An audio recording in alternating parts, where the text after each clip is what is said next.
A palavra, o deputado professor Rinaldo. Vossa Excelência disporá de 30 minutos, senhor deputado.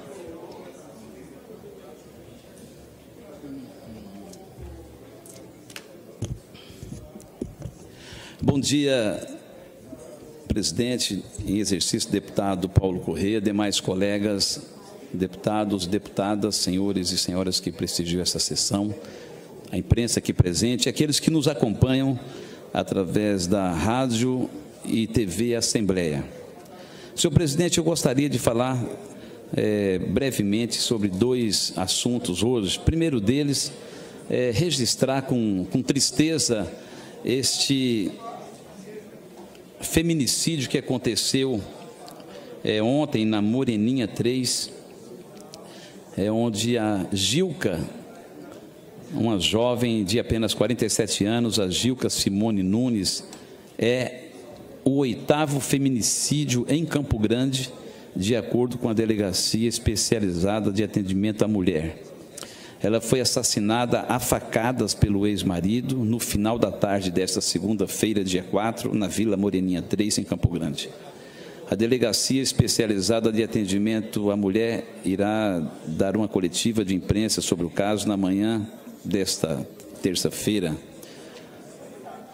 Senhor presidente, é muito triste a gente reeditar um tema como este, desta tribuna.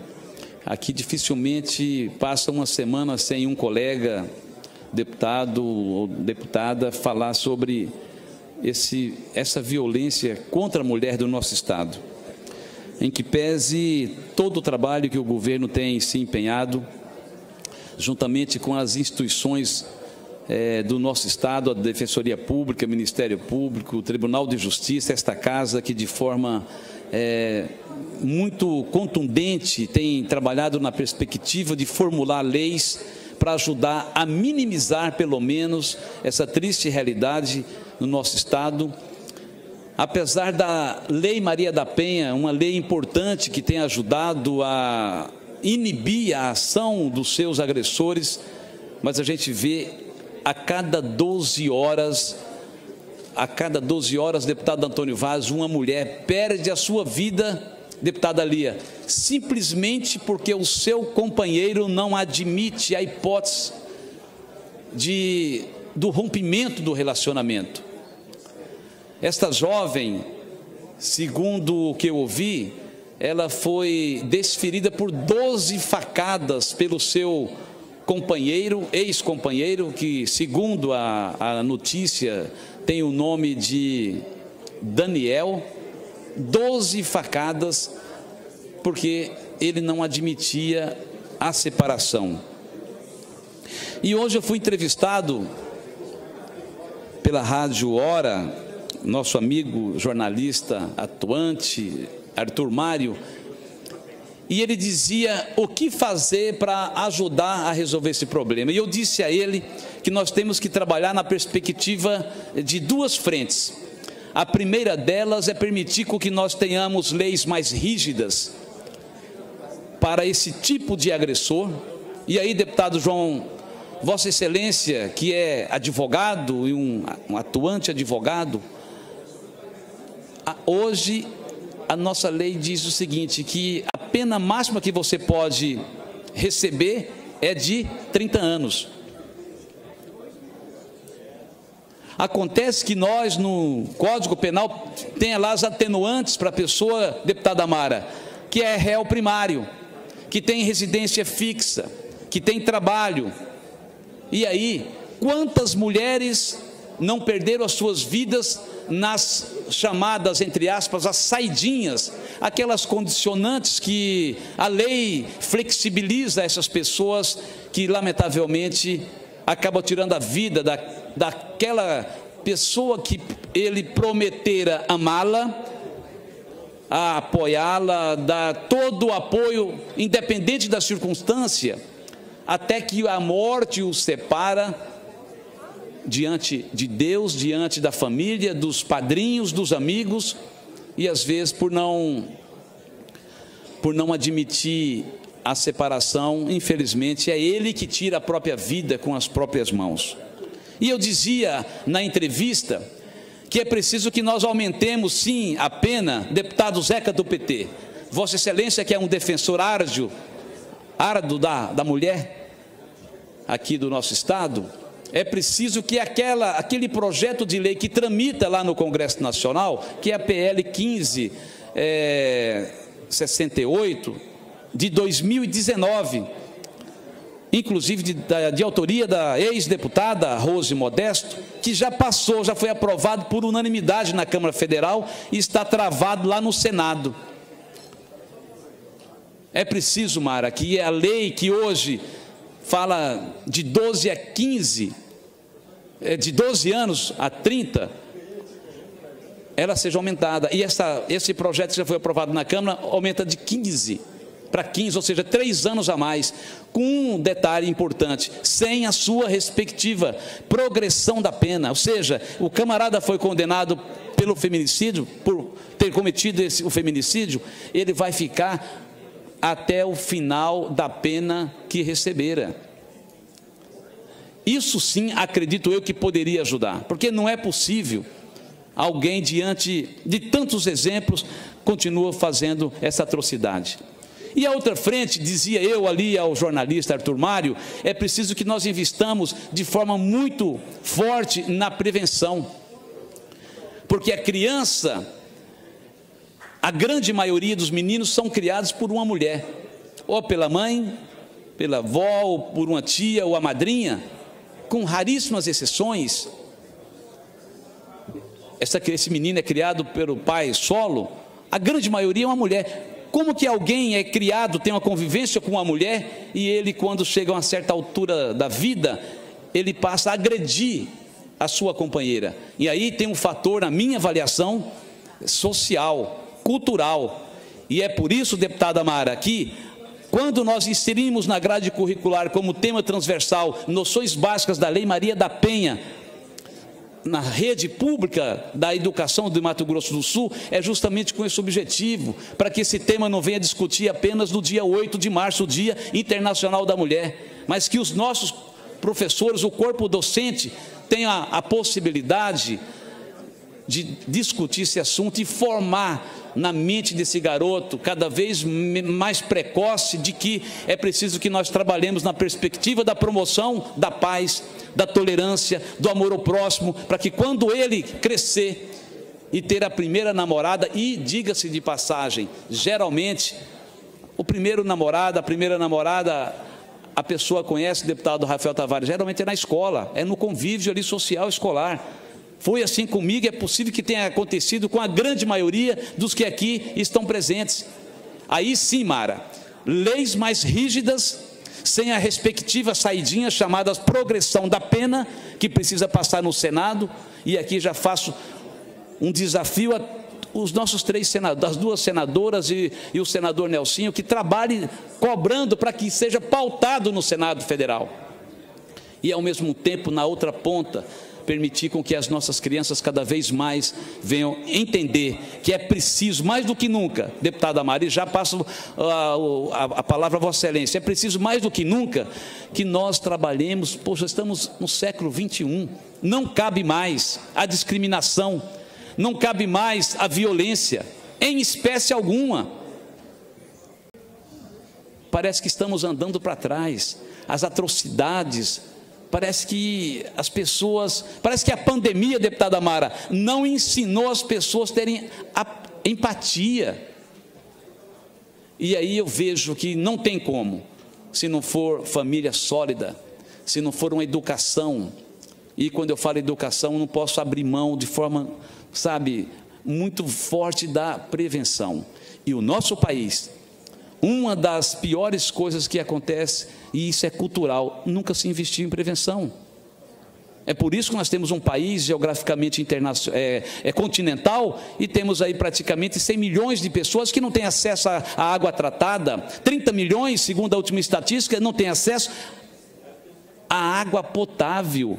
Como que pode, deputado Zeca, um país que está entre as 10 maiores economias do mundo, e a gente ter tantas desigualdades. É a prova inequívoca de que nunca se investiram como devia em prevenção. E é por isso que o Monteiro Lobato já dizia há tanto tempo que um país se desenvolve com homens e livros. Homens que têm essa sensibilidade e que investir em educação vai permitir com que nós tenhamos uma sociedade mais justa, fraterna, solidária e, com certeza, muito mais rica.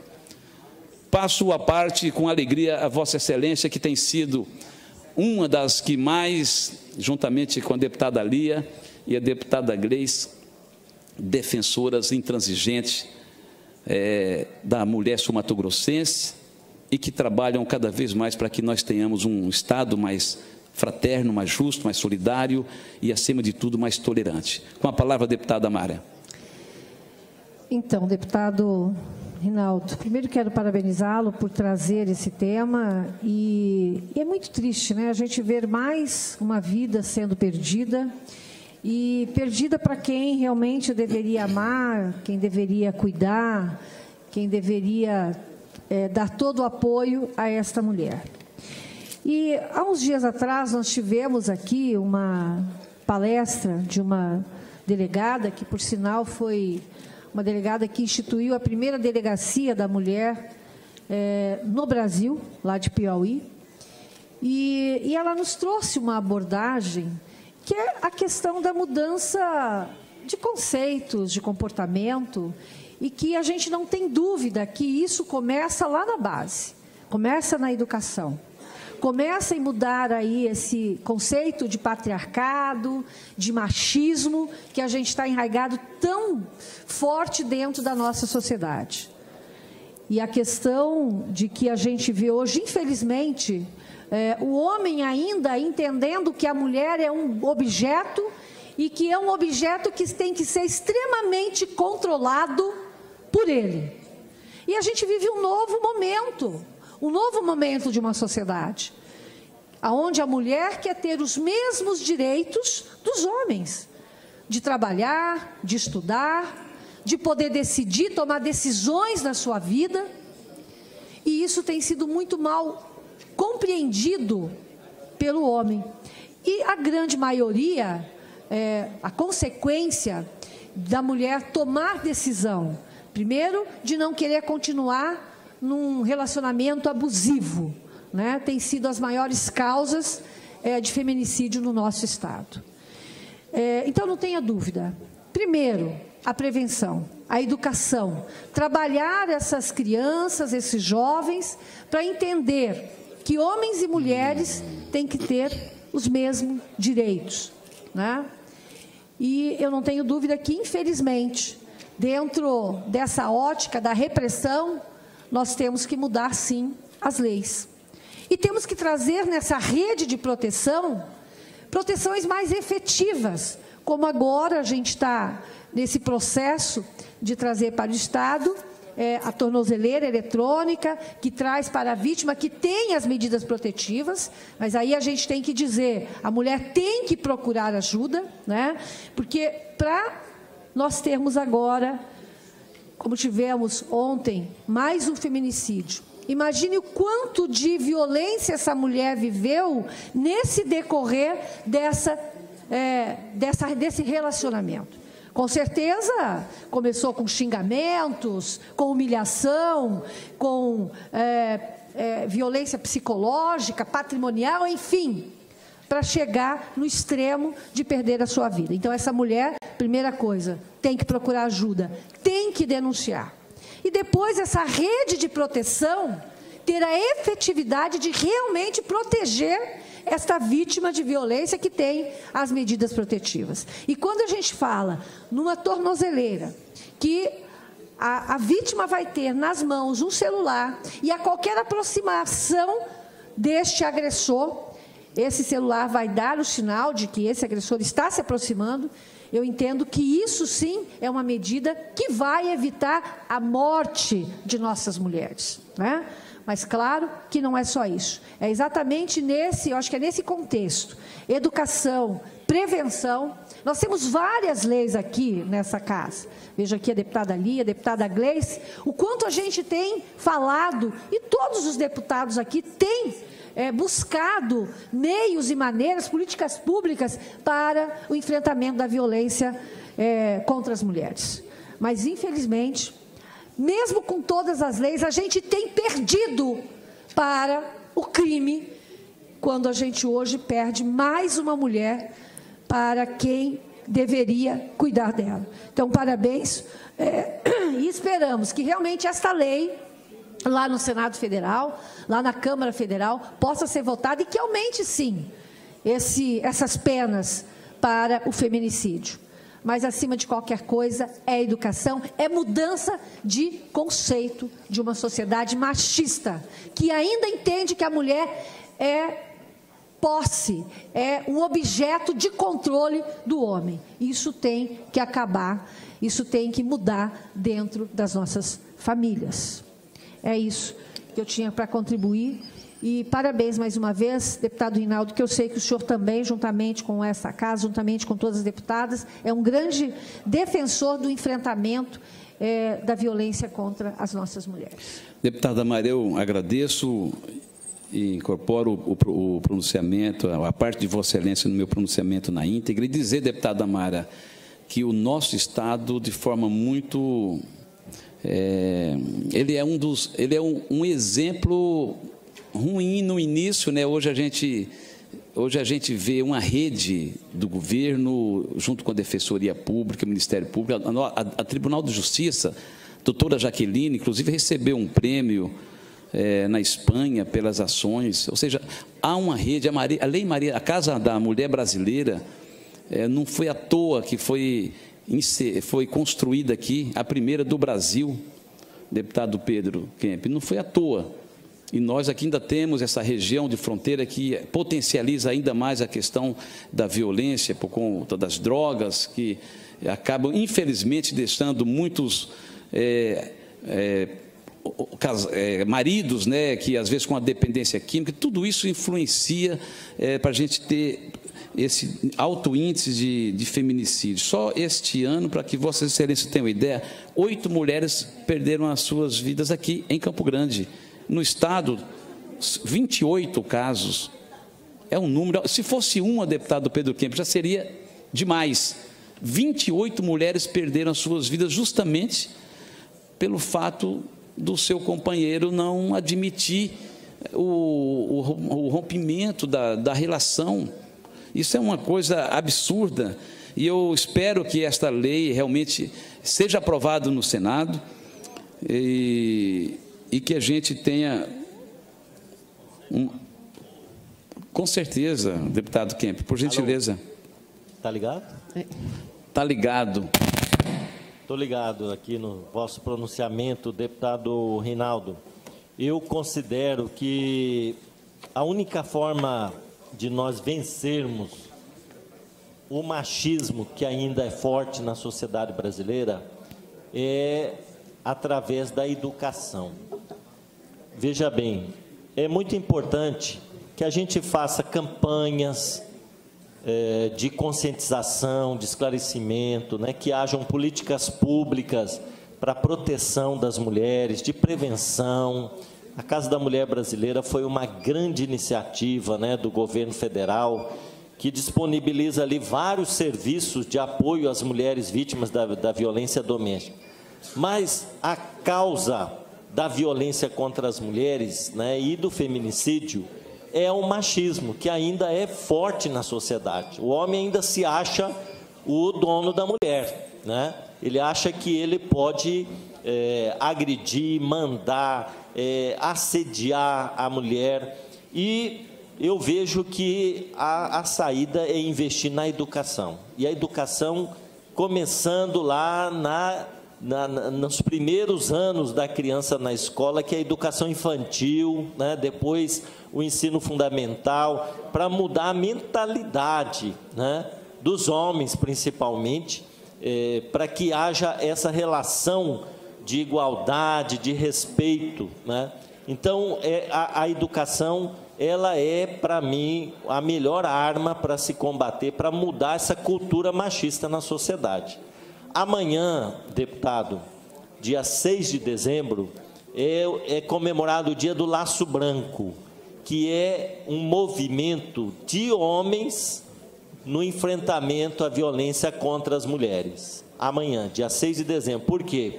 Porque no Canadá houve um massacre, né, de mulheres, por um rapaz de 25 anos que entrou numa escola politécnica, mandou os homens saírem da sala e assassinou 14 mulheres, né?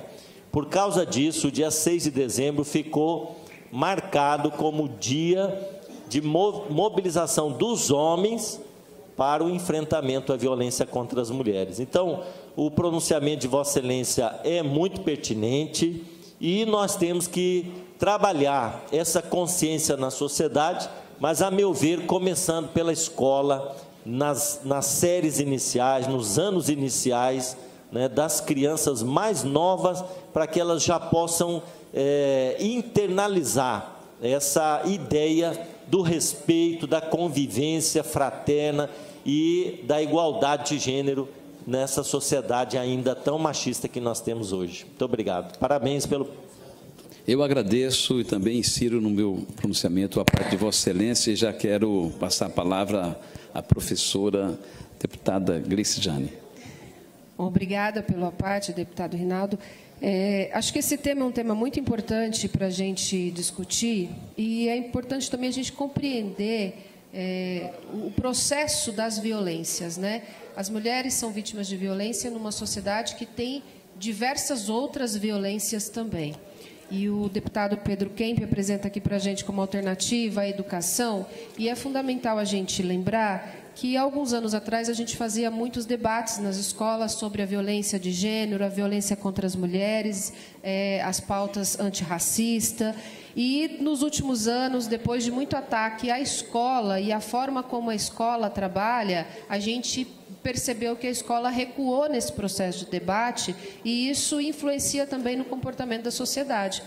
Porque, exatamente, se nos últimos anos a gente percebeu, teve um movimento muito forte em torno da escola sem partido, e essa escola sem partido influenciava no debate de gênero, no plano nacional, nos planos municipais em 2015, houve um ataque muito grande a esse debate de gênero nos planos municipais, inclusive nós vimos municípios que tirou toda a palavra gênero, inclusive gênero alimentício, gêneros textuais, né?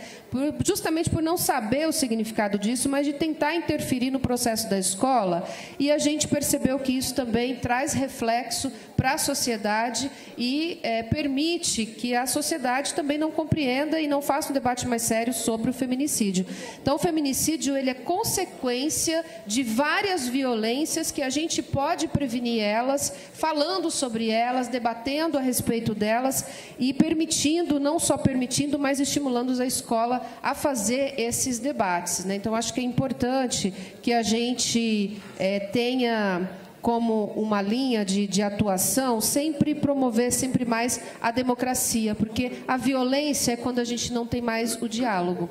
Então, ela é o resultado da falta do diálogo. Então, quanto menos a gente fala sobre os problemas, mais violência a gente tem na sociedade. E aí a gente precisa fazer um recorte ainda e lembrar que a violência contra as mulheres, ela é uma que tem de mais democrático, porque todas as mulheres são violentadas. Não existe tanto uma divisão, em todas as classes tem mulheres violentadas, mas a violência contra as mulheres indígenas, contra as mulheres negras, ela é muito maior.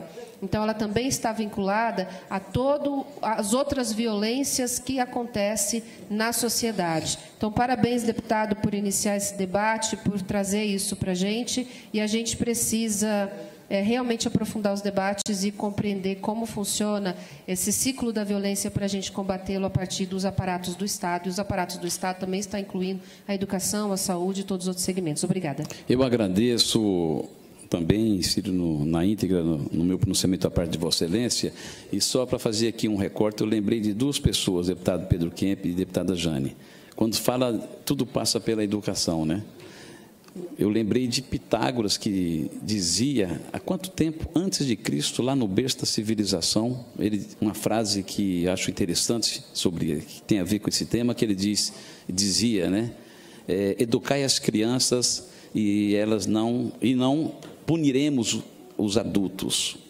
Uma outra frase que está num provérbio do rei Salomão, que ele diz o seguinte: ensina a criança no caminho que ela deve andar, e quando crescer e ficar velho, não desviará dele. Então, Vossa Excelência vê aqui alguém do livro dos livros, que no livro sagrado, na Bíblia, o rei Salomão, que foi o homem que, depois de Jesus Cristo, mais sábio que pisou nessa terra, e você vê um outro, no berço da civilização, falando de um tema de forma diferente, mas na mesma linha. Que uma criança saudável, educada, com certeza será um bom cidadão. Por isso que a gente ama a educação. Agradeço os apartes de Vossa Excelência, e antes de passar para o outro tema, eu quero conceder o aparte ao deputado Rafael Tavares. Obrigado, deputado Rinaldo. Rapidinho. Eu só queria cumprimentar a Vossa Excelência por trazer esse tema, mas eu queria complementar esse debate, né? Eu vejo aqui a preocupação da violência contra a mulher, que realmente é uma preocupação grande. Só que a gente está falando de um país que tem 40, 50, 60 mil homicídios por ano. Nosso país é um país extremamente violento. E na semana passada, uma matéria de um grande jornal aqui de Campo Grande colocava e tratava os bandidos que a polícia tirou de circulação aí como meros suspeitos. Eu acho que existe no Brasil uma questão da cultura da bandidolatria, de vitimizar muitas vezes o bandido e criticar a polícia que atua para tirar esses marginais da sociedade, né? Ontem eu assisti um vídeo numa escola de Curitiba, aonde um vigilante armado passou na frente de uma escola, e ele está ali no portão, e passou um cidadão com uma faca na mão e vai tentar entrar na escola. Não sei se vocês tiveram a oportunidade de assistir. E o vigilante armado simplesmente apontou a arma de fogo e o bandido saiu correndo.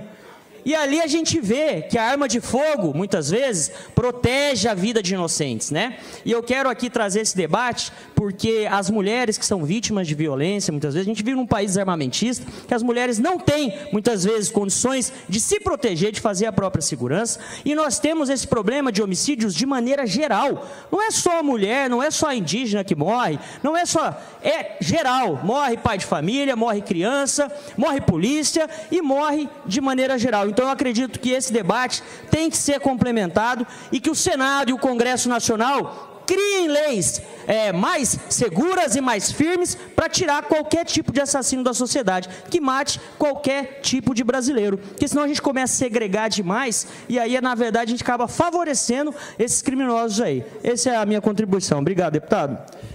Eu vou para o segundo tema. Eu penso que... Deputado. Opa! Se me permite. Pois não, deputada Lia. Creio que não poderia deixar de falar desse tema. Vou ser bem sucinta. Nós falamos aqui de políticas públicas para defender nós mulheres da violência, de ações efetivas, como criação de programas de geração, emprego e renda, qualificação, para que essas mulheres elas não precisem se manter nesse ciclo de violência, porque mulher nenhuma quer apanhar. Mulher nenhuma gosta de apanhar, gosta de ficar numa situação tóxica. Não, muitas vezes elas suportam aquela situação porque elas não têm como prover os seus lares, né? Elas não têm autonomia financeira. Então nós temos aqui na casa, inclusive, um projeto de lei que está na análise da CCJ, e eu espero que a nossa presidente possa avançar nesse projeto, que foi uma lei minha lá em Dourados e que isso pode se estender ao Mato Grosso do Sul para que essa mulher se sinta abraçada. Porque a Casa da Mulher Brasileira, ela recebe esse acolhimento, ela recebe esse atendimento psicológico e depois, o que ela vai fazer depois? Se ela não tem um emprego, se ela não tem uma atividade remunerada, fica complicado. Mas o que eu quero falar aqui é rapidamente que eu vi ontem nas redes sociais algo que é estarrecedor, e aí vem naquilo que o senhor falou, deputado, que nós precisamos também ter mais leis severas para que esses agressores, para que esses assassinos, eles se mantenham na cadeia e não ter aquela forma de fica um tempo, aí ele tem bom comportamento, e aí ele é liberado da prisão e ele volta a cometer crimes. E aí eu falo disso porque esse machismo, essa ideia de que o corpo da mulher é do homem e é ele quem manda, é assustador. Ontem nas redes sociais um professor de um curso de técnico em necropsia, ele fez um relato nojento, escabroso, de que durante o curso ele falava para os seus alunos de que quando chega uma mulher morta e que ela tinha um corpo bonito, que ainda poderia ser abusada naquele momento, ainda citou coisa absurda, deputado Zeca do PT, que o corpo ainda estava quentinho. É nojento o que saiu ontem nas redes sociais. Várias deputadas repercutiram isso. Então, eu creio também que vale aqui para nós também uma nota de repúdio, um requerimento. Não sei que ferramenta que a gente poderia usar contra Evandro Guedes, ex-policial militar, professor. E aqui não estou falando de PM, não. Porque do jeito que nós temos PMs que são exemplos, nós temos também PMs envolvidos na patifaria, na coisa errada. E isso acontece em tudo quanto é profissão. Então, não estamos aqui para poder atacar a Polícia Militar, muito pelo contrário. Mas é esse tipo... Dá nem para falar de profissional. É esse tipo de gente aqui que realmente se torna desnecessário para a sociedade sul-mato-grossense e a sociedade brasileira. Obrigada. Obrigado, Lia. Eu acredito que a arma tem que estar na mão da polícia e a polícia tem que desarmar o bandido e a sociedade tem que viver em paz. Eu quero, senhor presidente,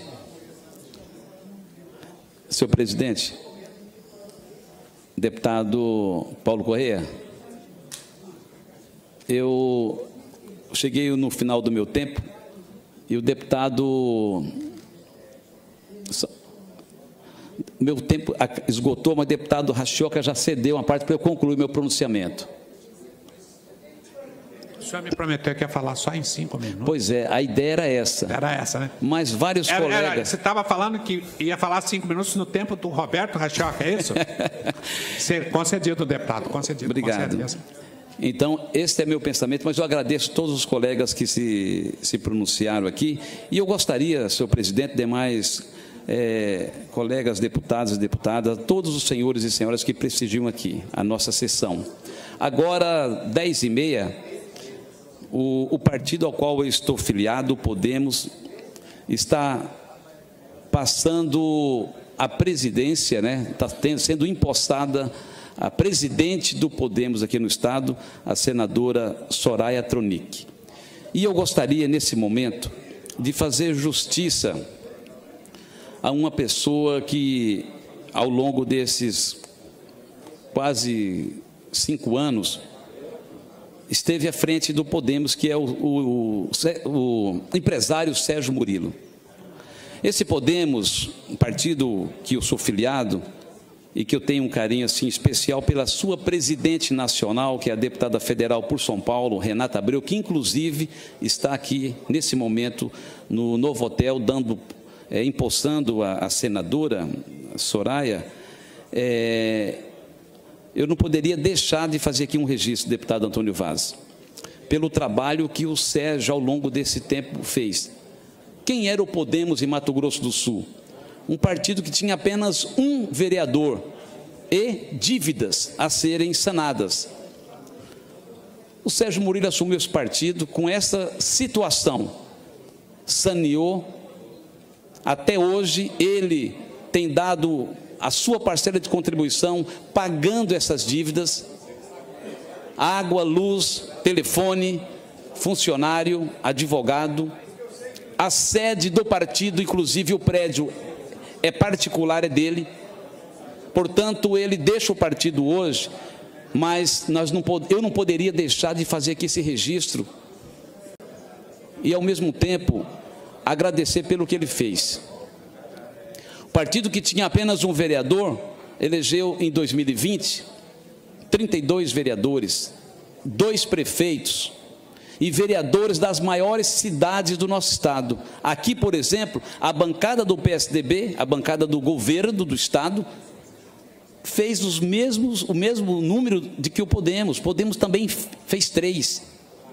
Elegeu o Marcelo Mourão, que são o Zé da Farmácia, Clodoilson Pires e o Ronilson Guerreiro aqui na capital. E por 80 e poucos votos não elegeu o 4º, o Tony Gol, um jovem atuante que trabalha muito ali na região do bairro Alves Pereira, principalmente na área do esporte.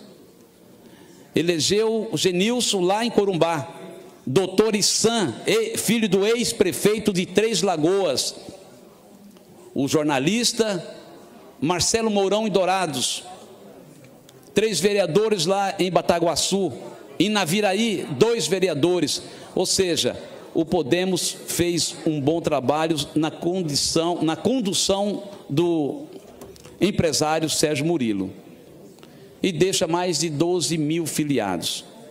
Então eu gostaria aqui de deixar registrado o trabalho que o Sérgio fez com muita coragem, um desprendimento e também colocando a mão no bolso e dando a sua contribuição.